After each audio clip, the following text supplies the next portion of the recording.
ایک صاحب میرے پاس آئے، کہا رزق کم ہے، کچھ عرصے کے بعد پھر ملا، کہا اس مشق اور محنت پہ اللہ پاک نے واقعی میرا رزق کھول دیا ہے اور میرا رزق وسیع کر دیا ہے اور میرے رزق میں راحت، رحمت اور برکت ہے۔ تو اللہ سے کبھی بھی نا رزق ایک نہ مانگیے گا، کبھی بھی رزق ایک نہ مانگیے گا، ہمیشہ اللہ سے دو رزق مانگے۔ اور قرآن کی بد دعا بہت سخت بد دعا ہوتی ہے، اور قرآن کی بد دعا سے بچو۔ ہمیں دنیا کی کائنات کے خزانے مل گئے، رزق روحانی نہ ملا، ہم کنگلے ہیں، ہم یتیم ہیں، ہم مسکین ہیں، ہم مفلس ہیں، ہم در بدر ہیں، ہم فٹ پاتیے ہیں، ہمارے پاس کچھ نہیں ہے، اور ہمیں رزق روحانی مل گیا تو انشاءاللہ ہم کامیاب ہیں۔ فرمایا جو بندہ اللہ کی رضا کے لیے اپنی آنکھوں کو بھوکا رکھے، یعنی اللہ نے جہاں کہا وہاں دیکھے، کانوں کو بھوکا رکھے، اللہ نے جو سننے کے لیے نہیں دیا نہ سنے، اپنے پیٹ کو بھوکا رکھے یعنی روزہ رکھے، اپنے قدموں کو بھوکا رکھے، اپنے ہاتھوں کو بھوکا رکھے، اپنے جذبوں کو بھوکا رکھے، ہاں جذبوں کو بھوکا رکھے، اندر کی طلب، اندر کے جذبے، اندر کے ولولے، اندر کی سوچ، اندر کی کیفیتیں کیا ہیں، اپنے جذبوں کو بھوکا رکھے، اپنے کانوں آنکھوں کو بھوکا رکھے، اپنے پیٹ کو بھوکا رکھے۔ میں اللہ پاک خوش ہو کے کہتے ہیں میرے بندے، میں تیری نسلوں کو فقر سے بچاؤں گا، غربت سے بچاؤں گا، تنگ دستی سے بچاؤں گا۔ ساری دنیا میں زمین تانبے کی بن جائے، سورج سوا نیزے پہ آ جائے، اگنے اگانے کے لیے کوئی چیز نہ ہو، پر میرے بندے تجھے میں بھوکا نہیں رکھوں گا اور تیری نسلوں کو بھوکا نہیں رکھوں گا، اور غیب کے خزانے سے انہیں کھلاؤں گا، اور غیب کے خزانے سے انہیں پلاؤں گا، اور غیب کے خزانے سے ان کو کھلا پلا کے تجھے بتاؤں گا کہ میں ایسے کھلاتا ہوں اور میں ایسے پلاتا ہوں۔ میں آپ کو ایک عجیب واقعہ سناؤں۔ ایک صاحب میرے پاس آئے، کہا رزق کم ہے، میں نے کہا اپنی نظروں کو پاک رکھ، اپنے کانوں کو پاک رکھ، اپنے جذبوں کو پاک رکھ، اپنی تنہائیوں کو پاک رکھ۔ مجھ سے کہنے لگا ہو گیا، کوئی وظیفہ بتائے۔ میں نے کہا یہ بہت بڑا وظیفہ ہے، اور اس میں مشق کرنی پڑتی ہے، اور اس میں محنت کرنی پڑتی ہے، اس میں بہت سارا کچھ جو ہے وہ نچھاور کرنا پڑتا ہے، اور بہت سی چیزیں چھوڑنی پڑتی ہیں اس ایک چیز کو حاصل کرنے کے لیے۔ چلا گیا، کچھ عرصے کے بعد پھر ملا، مجھ سے کہنے لگا بہت مشکل کام بتایا، میں تو اس کو آسان سمجھتا تھا، پر میں نے اس کی مشق کی ہے، اس پہ محنت کی ہے۔ تو میں نے اس پہ ملا کیا، کہا اس مشق اور محنت پہ اللہ پاک نے واقعی میرا رزق کھول دیا ہے اور میرا رزق وسیع کر دیا ہے اور میرے رزق میں راحت، رحمت اور برکت ہے۔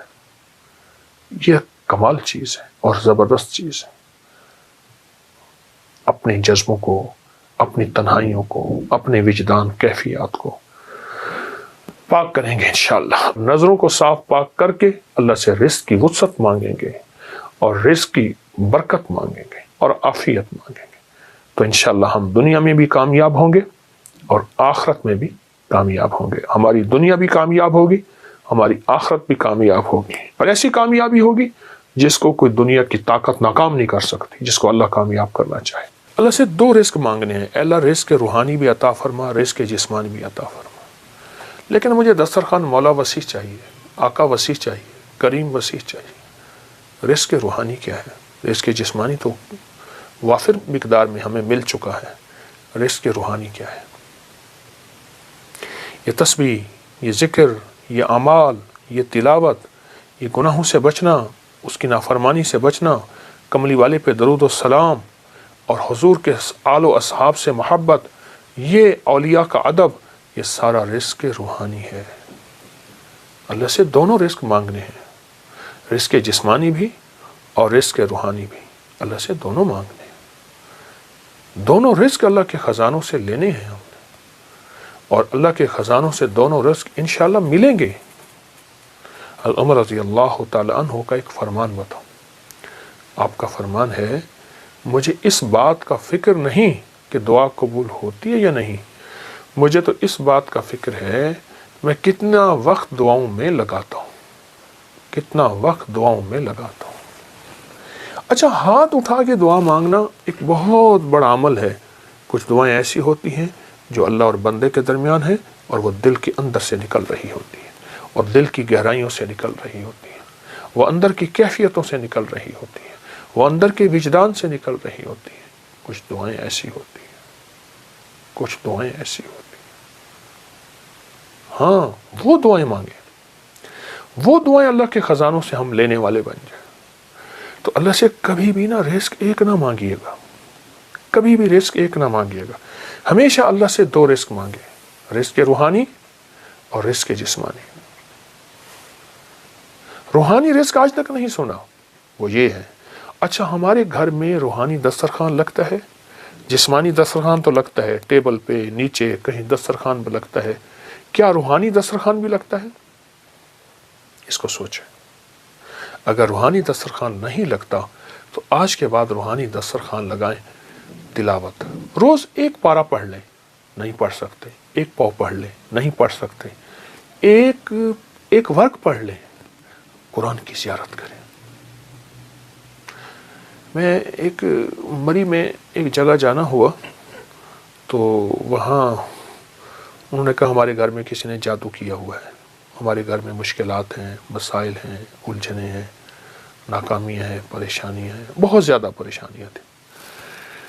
تو اللہ پاک نے دل میں ڈالا، کشف وغیرہ کے دعوے تو کر نہیں سکتا۔ میں نے کہا آپ کے گھر میں قرآن کی بد دعا ہے، اور پھر میں نے انہیں ایک واقعہ سنایا۔ ایک بہت بڑے درویش تھے، وہ ہر سال ایک جگہ جاتے تھے، چند دن وہاں گزارتے، لوگوں کو اللہ اللہ سکھاتے۔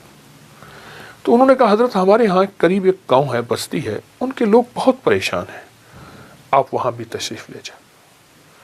وہاں گئے تو واقعی پریشان تھے لوگ، گھروں میں بیماریاں، جھگڑے، طلاقیں، تکلیفیں، مشکلات، بندشیں، مسائل رزق کے، گھر کے، اولاد کے، بہت پریشان۔ حضرت نے وہاں پہنچے تو غور سے سارے نظام پہ توجہ فرمائی، دیکھا۔